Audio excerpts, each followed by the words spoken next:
ایک صاحب کو اس وقت بڑی اذیت اٹھانا پڑی جب وہ سنیما کی ایک کیو میں کھڑے ہوئے تھے. سب سے آگے جو صاحب کھڑے تھے ان کے پیچھے یہ کھڑے ہوئے تھے. انہوں نے دیکھا ایک چھوٹا خوبصورت بچہ بالکل میری طرح کھیل رہا تھا, تو انہوں نے آگے والے صاحب کو ٹہوکا دیا اور کہنے لگے, صاحب کیا خوبصورت بچہ ہے, سبحان اللہ.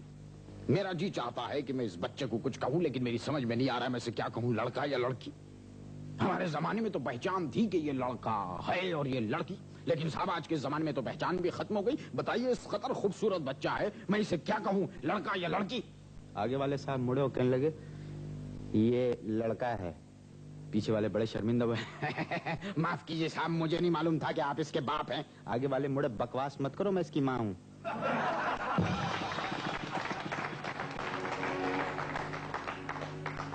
ایک مشاعرہ ہوا, وہاں مختلف شعراء کرام تھے. ایک شاعر جو تھے ان کا کمال یہ تھا کہ خود ہی مصرع کہتے تھے اور پھر خود ہی اس میں اضافہ بھی کرتے تھے اور ایکسپریشنز بھی دیتے تھے. تو کہنے لگے میں نظم پیش کر رہا ہوں, عرض کیا ہے. تو اس میں سوال بھی خود ہی کرتے ہیں, جواب بھی خود ہی دیتے.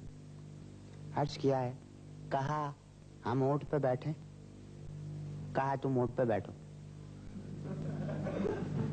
کہا ہم اونٹ پہ بیٹھے, کہا تم اونٹ پہ بیٹھو. کہا کوہان کا ڈر ہے, کہا کوہان تو ہوگا. کہا ساحل پہ جائیں ہم, کہا ساحل پہ جاؤ تم. کہا ساحل پہ جائیں ہم, کہا کہہ دیا نا ساحل پہ جاؤ تم. کہا طوفان کا ڈر ہے, کہا طوفان تو ہوگا. کہا کاریں بنائیں ہم, کہا کاریں بناؤ تم. کہا کاریں بنائیں ہم, کہا کاریں بناؤ تم. کہا جاپان کا ڈر ہے, کہا جاپان تو ہوگا. کہا کیا تم سلیکٹر ہو, کہا ہاں ہم سلیکٹر ہیں. کہا کیا تم سلیکٹر ہو, کہاں ہاں ہم سلیکٹر ہیں. کہا عمران کا ڈر ہے, کہا عمران تو ہوگا. دیکھیے نا صاحب, واقعی اگر ہماری ٹیم میں عمران ہوتے تو بڑا فرق پڑتا. بات یہ ہے کہ عمران کا ڈر ہمیں نہیں دوسری ٹیموں کو ہوتا ہے. اب اگر عمران ہوتے ہماری ٹیم میں تو نیوزی لینڈ سے واپسی پہ ساری ٹیم ایک ساتھ ہوائی جہاز سے اترتی. میں نے ان کی واپسی کا پروگرام پتا کیا, کوئی ایک ساتھ نہیں آ رہا. کوئی گجرانوالہ اتر رہا ہے, کوئی پشاور میں اتر رہا ہے, کوئی لاہور اتر رہا ہے, کوئی چیچو کی ملیا اتر رہا ہے. مجھے بھی جانا ہے 2 بجے بدین قاسم عمر کو لینے کے لیے.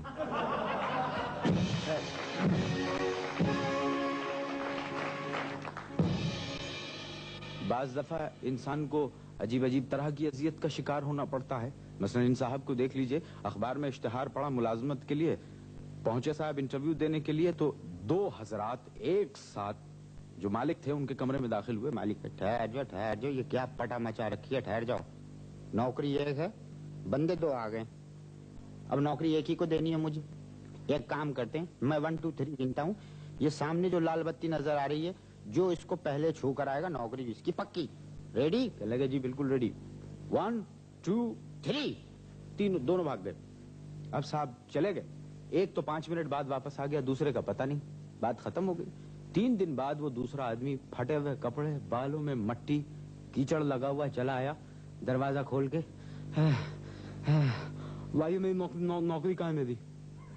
لگے لائیے نوکری کہاں ہے بھائی, نوکری پہ تو ہم نے رکھ لیا. ہاں مطلب میں بھی لال بتی چھو کے آیا ہوں.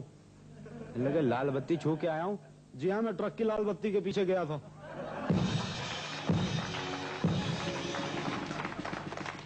لگے ٹرک کی لال بتی کے پیچھے گئے تھے, آئے کہاں سے, پشاور سے پیدل آیا ہوں.